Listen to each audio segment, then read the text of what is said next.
من لە 89 کە ماستەرم تەواو کرد لە زانکۆی سەڵاحەدین هەولێر مامۆستابووم لە کۆلێجی پەروەردە. ئەکید هەزاران خوێندکار ئێمە ساڵانە دەرسمان بە سەدان و تا ئێستا چەند هەزار خوێندکارێک دەچووە. طبعا ئەمانە ئێستا لە پسوەڕی دەرونیە، ئێستا من زۆر خوێندکاری خۆم هەیە لە ئێمە باشترە. ئەو ئەگەر ئێمە ئەو دەرسانەمان پێ نەوتاوە نەیەتوانی لەو بوارە ئیش کات و کە ئێستا خزمەتی خێزانەکە تەلەبەکە کۆمەلگاکە لە وەزارەتە پەیوەندیدارەکان تاین بووە کەواتە ئەمە بەرهەمەکەی ئەوەی ئێمە کۆمەڵێک مامۆستامان پەروەردە کردووە، کۆمەڵێک کارمەندمان پەروەردە کردووە، لەگەڵ ئەوەشە ئێمە کۆمەڵێک خوێندکاری ماستەر و دکتۆرامان هەیە سەرپەرشتی نامەکانیمان کردووە. یعنی ئەگەر ئێمە نەبووینە نێتوانین ماستەرەکە بۆ ئاسانی تەواوکە بەو شێوە زانستیە دکتۆراکەی تەواو بکە. لەگەڵ ئەوەشە هەر ئەو عیلمەی هەمان بۆ کە وەرمانگرتووە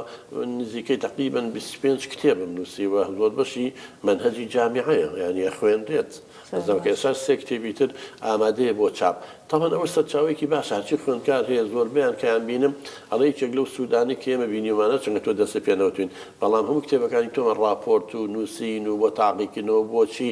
هەمی سوودمان لێ وەرگرتووە. طبعا ئینسانیش چییە؟ یعنی خۆی گەورە کە بەشەری دروست کردووە بۆ دووشتە، یەک بیپەرستێت، دووەمیش زەمین ئاوەدان کاتەوە. تۆ ئەم زەمینە ئەم ئەرزە ئێستا و ئەدیسۆنە ئەم دنیای بۆ ڕوو ناکردوونی تۆ کارێکی خراپی کردووە، طبعا نەخێر. مثلا ئەگەر ئەو عینەکەی لە چاوی تۆ ئەمەیە، من ئەگەر ئەمە نەبووە زانە ئێستا تۆ جەناب لێڵی دەم و چاو لێڵ ناوبینم، بەڕاستی ناو ناسمەوانێ ئەمە لە ئێمە لەبێ سوپاسی و کەسە بکەم، سوپاسی خوا بکەم، یەکەم سوپاسی و کەسە بکەم کە خوای گەورە و عیلمی یاوەتیم عەدەسەی دروست کردووە. هەجینا ئەگەر ئەمە نەبووە تا ئێستا من 10 ساڵ پێش نەمەتوانی سیاری لێ بخڕنەوە تۆ کتێبێ بخوێنوانێ. طبعا من نعمت خواه بنجان دوزی و توانیه اگر وانه با بده کس منو تو بگیره هم با گاز دان من در بین هوا هاتو هوا والله میساقه شدین و زنی خطو عس سکی حالا در عملیات ویتو اما هم بی نعمته اما بی او کسانه برهمه ای زانس دی شکل من باید دائما بخون کار کان علم بی من التویشی بین اسنامین بی هویین بی کسین بی آلاین که بخوان خلیش خوان نکتامن تنیا خوان فريايا معك ايش فريايا ما ناكل باشا ترك بدرونا ما كوجو امريكا وامريكا وايران بصاروا معنا لبنوي التكنولوجيا كيف يشكوتوا مني معنا بس علم فريا معنا علم زانستك هلا بلوش اخوي الجوديه كم ايتي قران كبو بيغمرنا دول خالص اقرا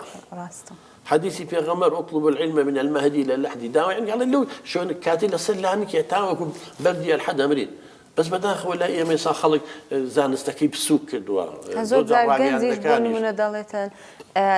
بخینم دبمت ناب مهیزلو خم دتم ایشه چکم سبو گنزان دالای او چه شکیه راسته چون بخوانین نابته هیچ کتو خوان خاتون جا خو خوندن اما ابي او چم كلم يشكي من الله كان من دربيني كخوندن بس بو تعيين به راسته اسام زور خلق ناس مليونير اخوانت الشهاده مسبوط تعيين بون نيه اگر بو تعيين بونيش اگر حكومتيش بواري كار كدنيه صار تعيينات نبي خو هو تاكد تايبتها بهزارن بوار كداوه تواني ما يك دوم كاتك تو خوشكي من لزانكو اخواني خوانك استفاده ليكي بو پرودي من علاكو بۆ چارەسەرکردنی کێشەکانە بۆ مامەڵەکردن لەگەڵ مێردەکە و اینجا زۆر مەسەڵەن تۆ ئێستا بتەوێ براکە و ژنێنێ ئەکی دیێکێکی بۆێنی کە ڕۆشنبیر بێ یعنی پلەی یەکەم دوای ڕۆیتە خوارەوانێ کەسێکی بۆێنی کە تێگەیشتوو بێ ئەجا لەبەرەوە علم و سەقافەت کلیلی دەرگاکانە بۆ کاتەوە مەبەستەوە نییە تۆ دنیا ئەوە بێ بەس پارەی پێپەیاکەی پارەشی پێپەیاکرێ بەس کاتیە بێ پەلەن نەبێ دەتوانی خۆت ئەوەندە زیرەک و باش بلە هەر زێچ تێدا ئیش بکەی لەو بوارە بەڕاستی بێگومان ڕۆژانە ئەبین لە بازاری دۆلارەکە و ملیار دۆلار دیار نەما لە فڵان شوقەکان ئەویان هەڵخاتنەوە ئەوە ئەگەر کەسێ ڕۆشنبیر بێ بین لە شتەکانەکاتەوە بیرکردنەوەی منطقی هەیە ئەوە وەکو مێگەل ناکەوێتە ناو شتەکە و هەڵەخەڵەتێن گیرفانە بەتاڵکەنەوە بەعکسەوە ئێمە بۆ لە ژێرەوەین و ئەم هەموو کێشەماڕۆ لەبەرەوەی خوێندەوار و ڕۆشنبیرمان کەمە لەبەرەوەی گرنگمان بە زانستەکە نەیاوە بە عیلمەکە نەیاوە طبعا سيشد إنسان لجيانا بختبرك يا كم پرورده طبعا بكسيتي بقوته هبي وأخلاقي جوانا هبي دوام علم زانستك شو الدولي خوب زاني سين باور داريك وإيمانك وجانب الروحيك وهدواي بارو بارنك إنسان إيماني بخواها أو سيان الهركسة كابي للدنيا وقيامات بختبره بي